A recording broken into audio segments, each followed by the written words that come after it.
USAA knows dynamic duos can save the day, like superheroes and sidekicks or auto and home insurance. With USAA, you can bundle your auto and home and save up to 10%. Learn more and get a quote at USAA.com/bundle. Restrictions apply. This episode is brought to you by Indeed. When your computer breaks, you don't wait for it to magically start working again. You fix the problem. So why wait to hire the people your company desperately needs? Use Indeed's sponsored jobs to hire top talent fast. And even better, you only pay for results. There's no need to wait. Speed up your hiring with a $75 sponsored job credit at Indeed.com/podcast. Terms and conditions apply.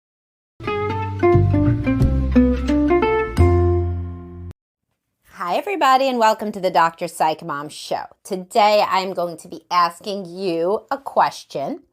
And it is something that you've probably never framed in exactly this way, but it should be familiar to you overall. What would you do if you had only 30 years left to live? Now, of course, you've heard, what would you do if you had 1 year left to live, or 5 years, or 10 years? But the reality is many people in midlife have 30. But 30 is not that many, you know? The whole lifespan is finite, and it's a drop in the bucket in terms of, you know, the history of the world, generations. You're not going to probably actuarially live for more than, you know, 3/4 of a century, and most of that is behind you if you are a listener of this podcast, because most of my people are in their 40s, 50s, etc.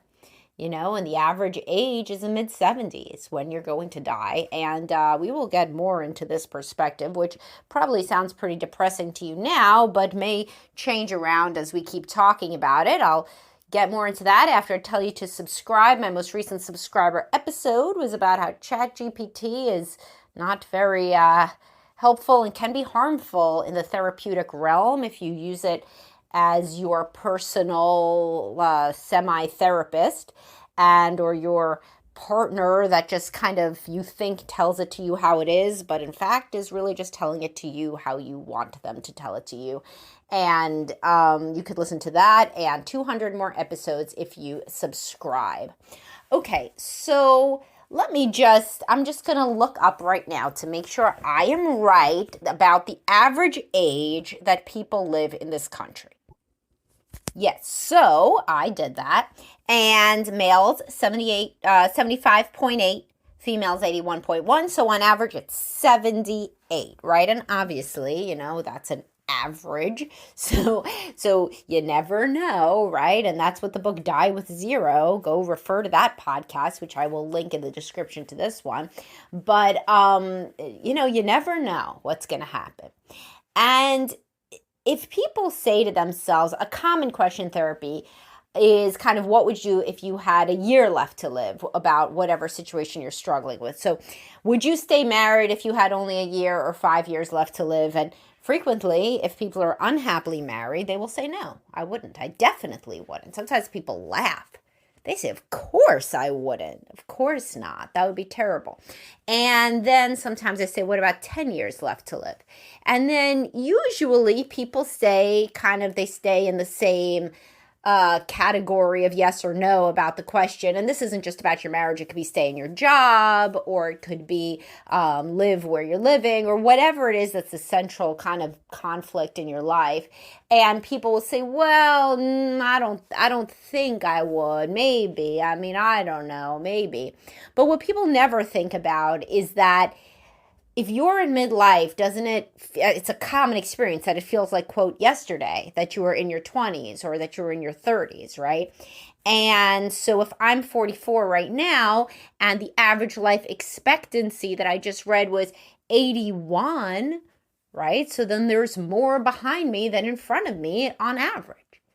If I didn't like something about how I was living now and was going to do it, was going to make a decision, I might tell myself, do you have a year left to live? Would you do this, or 5 years?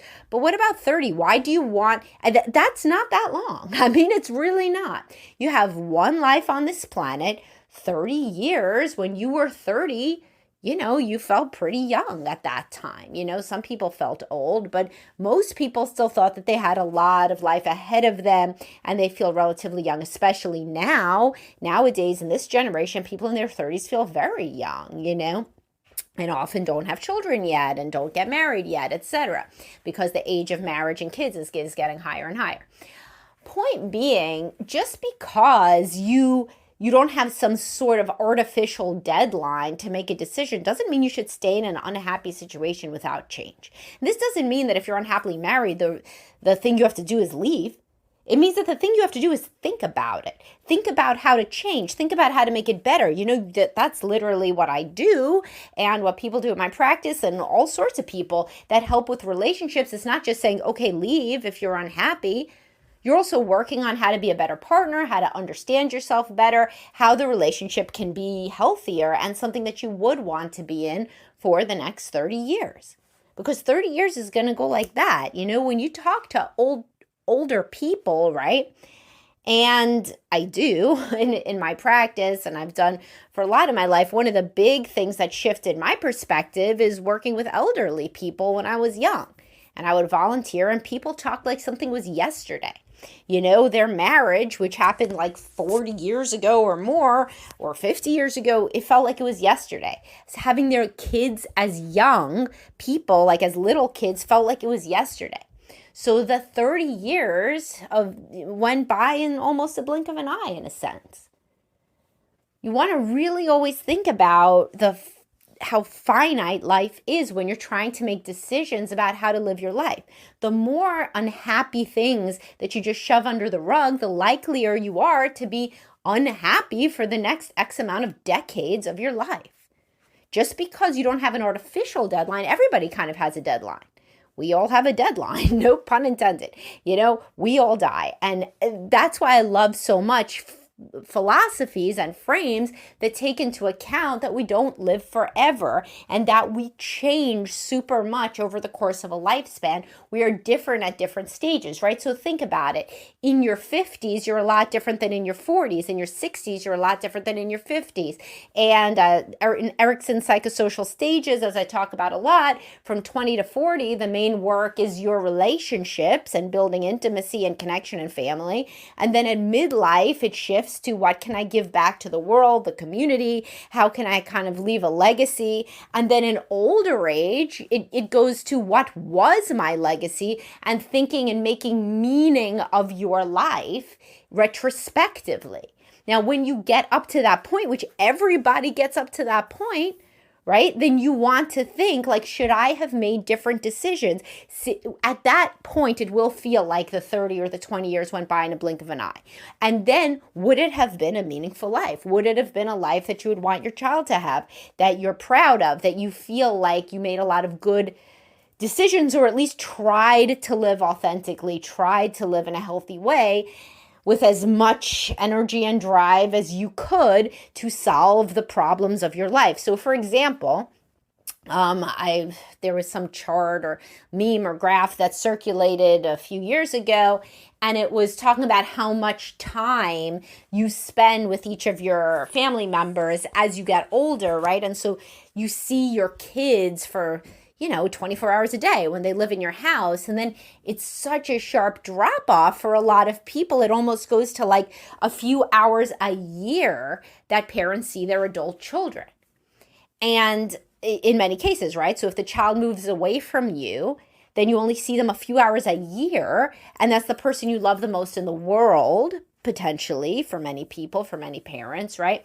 And so when people try to make decisions, if you are 70 years old, right, and you look back, are you going to say, why did I not move closer to where my daughter lived? And so I could have, let's say, helped her raise my grandchildren. Or would you say, I am happy with having then seen her and her family for Thanksgiving and Christmas? Because a lot of people, they get to the older age point and their values shift dramatically away from making money and, in the career, obviously, at that point usually is over for most, and accumulating things. And it turns into what were the core relationships of my life? What were the experiences with other people that were really meaningful? So this is something, for example, that a lot of older clients come in to talk about in couples counseling. And I have podcasts about this, like your wife may be a far more involved grandmother than you expect is the name of the one that I'm thinking of, but I'm sure I have other ones. And I have posts about how to talk about aging and age-related changes. And so there's people that think when they're young, like younger, let's say in midlife, in their 40s, they think, oh, I can't wait to retire and move somewhere warm, right? And I'm sure that my spouse feels the same. And maybe the spouse even does feel the same. And then guess what? Grandchildren are born and the spouse wants to move right to where the grandchildren are. And then it's kind of like you have to think on your deathbed, will you have wished you were somewhere warm, or will you have wished that you had more time with the grandchildren? I mean, I think I'm biased being a psychologist and thinking constantly about how important and instrumental attachment experiences are in early life experiences, etc. And my grandmother helped raise me. She was around all the time. So, in that situation, usually the answer that makes people feel most fulfilled is the one that focuses on relationships, And so the point here is, what would you change if you had 30 years left to live? You would probably focus on your relationships more. If you can see the time ticking down, and time's ticking down for everybody, then you may make very different choices moment to moment.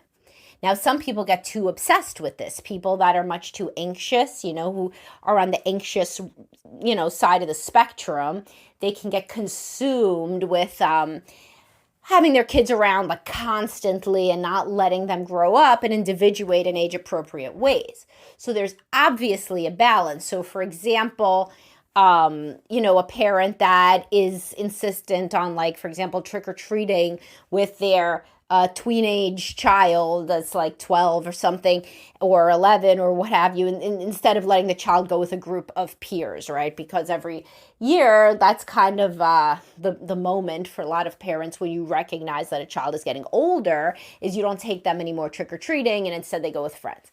And it's like a big shock when that happens, shock to the system for the first child. At least after that, nothing's a shock to the system. But more anxious parents who are always thinking, I got to spend every second with them. I'm going to regret it, almost like to an OCD level. And I have podcasts about why women get so sad about the kids growing up, etc. But I'm saying, like, the parents that take it to the level that they don't allow the child then to mature and to grow up, etc. That's taking it too much on the other extreme, where you're obsessed and you're thinking, oh, I'm 75, and then I'm going to think to myself, why didn't I get one more Halloween trick-or-treating with them? No, that's probably unlikely. But what is likely, for example, would be saying, why did I work through all of my weekends, and not spend the time with the little kids? Why did why did we not maintain relationships with family friends just because we got busy and they fell off? But I now wish that I would have maintained those friendships for longer. The biggest regrets that I hear are in the realm of not maintaining relationships. And since we talk so frequently about marriage, I will also say that it's a balance there. So, for example, when you have a 2-year-old, it's hard to convince many women to go away from a 2-year-old. And that's totally normal. You only have a 2-year-old once. However, then as the children get older, there's many fewer women that will not take a night away from a 10-year-old or a 12-year-old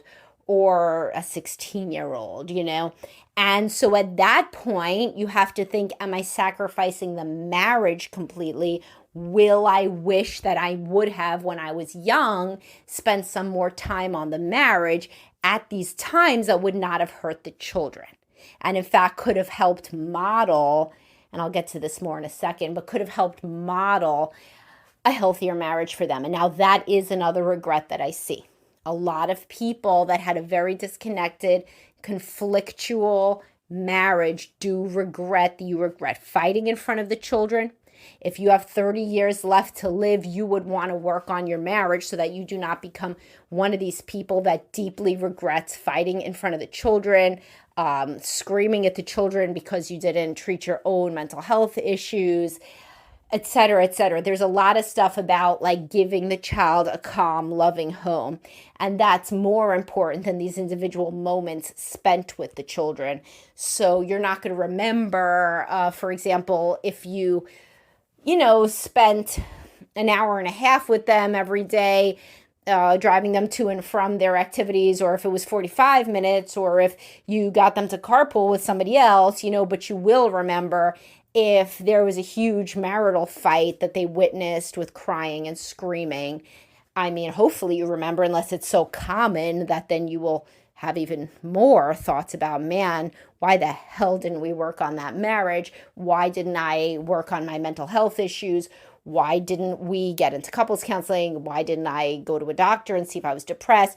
Those kinds of things. So, and also a lot of young adults regret not having seen their parents in a loving marriage because then they have no idea what to do, and I see this all the time. People tell me in session that their parents were not in a loving marriage and they have no template for what one should look like, especially once we start discussing more, like, what are your kind of go-to things? Like, for example, people say babe if their parents said babe. I mean, that's like, it's just like a one-to-one correspondence. If you use pet names, it's probably because your parents use pet names. They're probably literally the same pet names.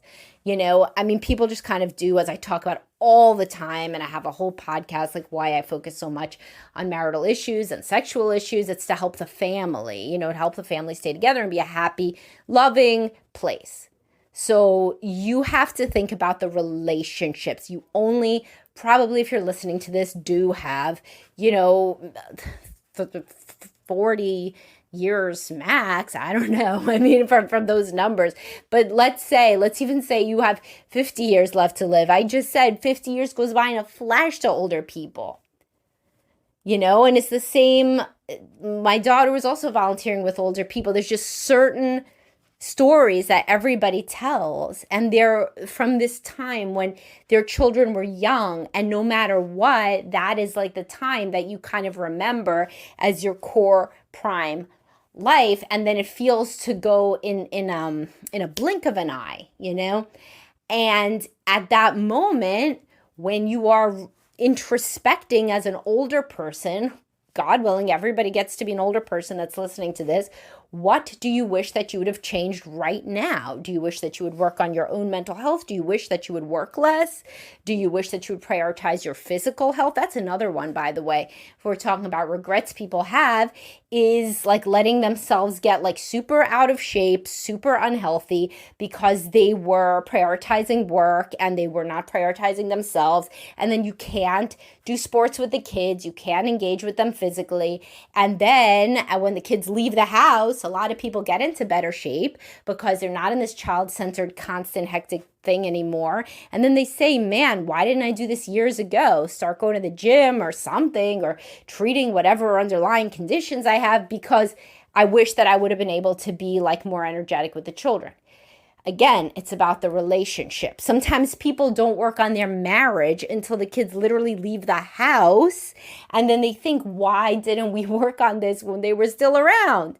We're getting along much better now. Why could we not have done this when they were there, so that then we would not have to feel this sense of overarching regret and guilt that they were not in a happy home, when we're honest with ourselves.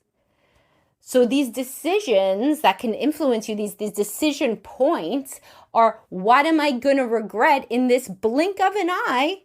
That is the rest of my life, because it will at some point feel like it happened really fast.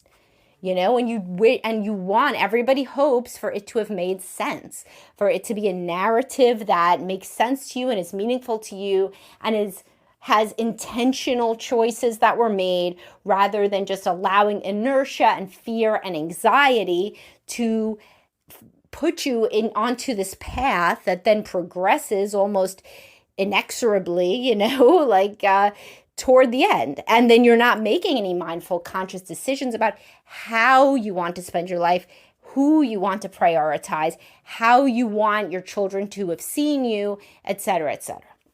All right, this was a more philosophical one today. I hope you guys enjoyed it. And if you like these sorts of discussions, people are always bringing up deep topics for conversation in my Facebook group. It's just a little, it's called the Secret Facebook Group online. You could always click on it on the link that's in my episode descriptions. A lot of smart people in there because there's a paywall. It's $4.99 a month, super cheap, but it still keeps out anybody who's just in there to troll. So anyway, hope you enjoyed this. Have a good day, and I will talk to everybody soon. Bye, guys.